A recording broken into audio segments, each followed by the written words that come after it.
for you. Thank you to everybody who sent in questions. We've got a whole page. So here we go. How many cows do you have? 41. 41. If you haven't been able to tell, we have 40. He's got 40 stalls, but he puts one chain across a walkway to put a 41st cow in here. Yep. Okay. How many bottles a day do you have to feed the newborns? We feed 1 bottle twice a day, so 2 bottles a day. Do cows recognize individual people? Yeah, they do.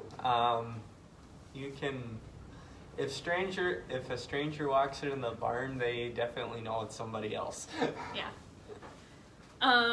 Did you get a 4-year degree in how to raise dairy cows? No, I went to work right out of high school, and I bred cows for 2.5 years, and then I took over the farm here. Let's jump down to this question. How often do you breed a cow? So after they calve, you're supposed to give them somewhere between 45 and 60 days after they calve, and then when they show a heat, breed them.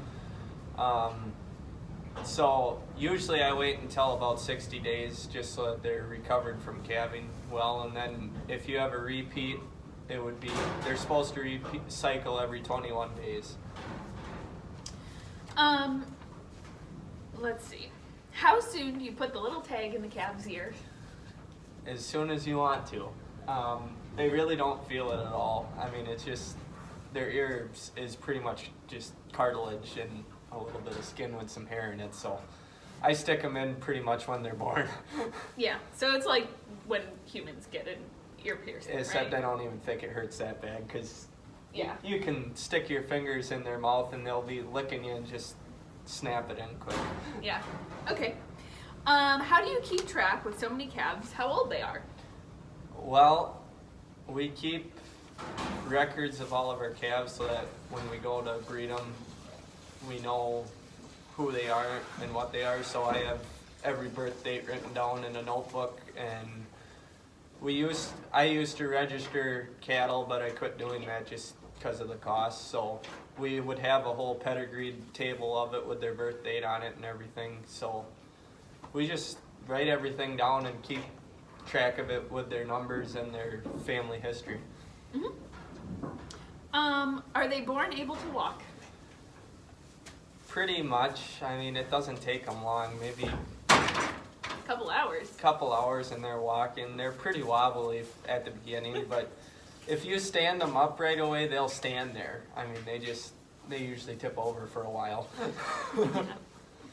Why don't they just nurse off the mom for a while after they're born?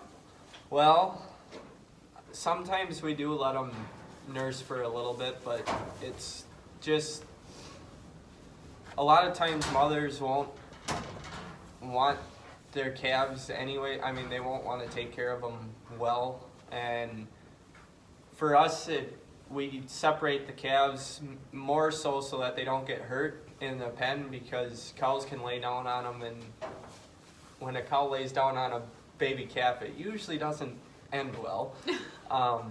So we separate them off early, and then we can milk the mother and get the colostrum milk into them, and then I can give them their probiotics too when I feed them. And colostrum? You just threw that word out. Oh, well, Explain it. cows produce colostrum milk right when they're fresh, and so it's just higher protein level, and it's got more minerals and antioxidants and vitamins in it for the calves. It's much richer milk than normal milk. Okay. What is a cow's gestational period? 282 days, so it's about 9.5 months, somewhere in there. But it seems like nowadays with calving ease bulls and stuff, they're calving earlier and earlier. How often do you get a cow who's mostly white? Well, it seems like more often than not lately, but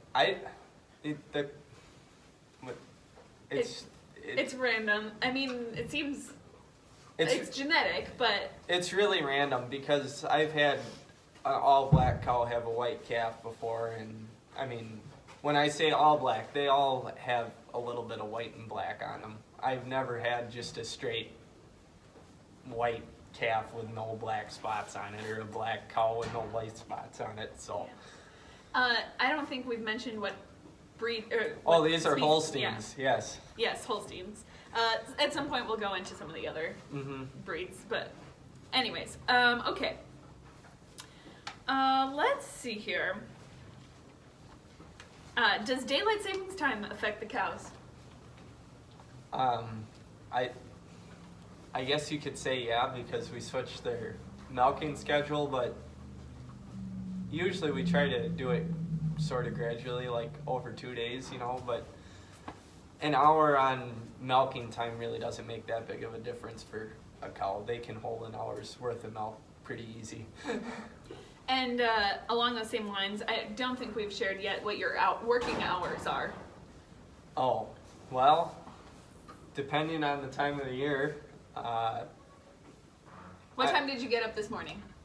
4:30, and most of the time I'm in the barn 4:45 and getting ready to milk cows. And during the summer I'm not in the house until 9 o'clock, but in the winter I can be done around 7:30, 8 o'clock, somewhere in there.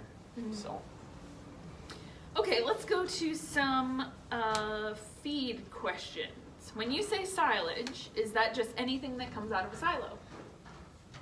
Well, I guess actual silage would be corn silage, so chopped corn, the stalk and cob and everything. And then I guess I call haylage silage too, but haylage is alfalfa or grass chopped and put into a silo and fermented. So I guess sometimes when I'm talking around here, I call everything silage, yes. I think we may have answered this in the last episode, but let's review it anyways. Does fermenting make it more nutritionally rich or easier to digest, or what? I guess the answer is both, yes. It's easier to digest for the cows, for sure. And nutritional value goes up whenever you ferment something, if it's done correctly, because you get sugars in it. Is the corn ground with the stalks, or do you separate the kernels?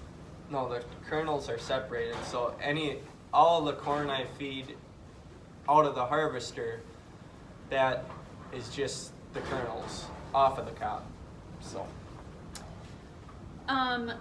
Years ago, it was common to grow oats and corn, but today I see very few fields of oats. I noticed that no oats were being added when you milled the feed. Why the drop in oats production and usage in dairy farming? Well, that's clearly from someone who knows. Yeah. Availability of oats is very limited around here. It's a hard crop to grow because the wind, for one thing, oats blow down really easy, and combining down oats is impossible. And the nutritional value on oats isn't what corn would be. There's a little bit of energy in it and some protein, but pretty much the only thing I feed oats to now are the calves. It comes in the calf feed and my heifer feed.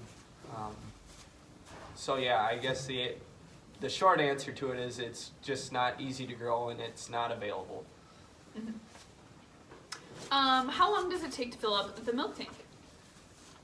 Well, so my bulk, we're supposed to be able to hold 3 days of milk, because in the winter, if for some reason our milk truck can't get here or whatever, we don't want to have to dump milk. So I think I probably could get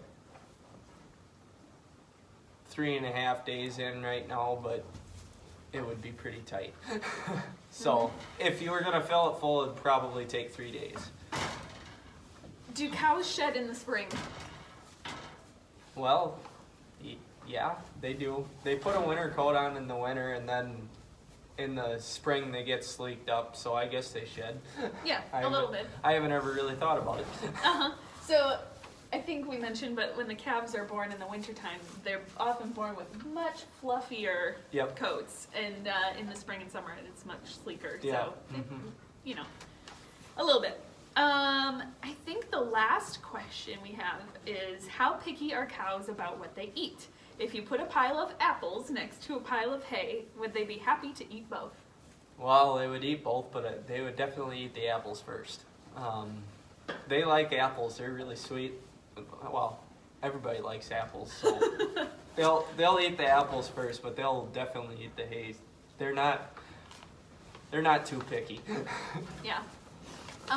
Any other random facts that we should let them know about right now?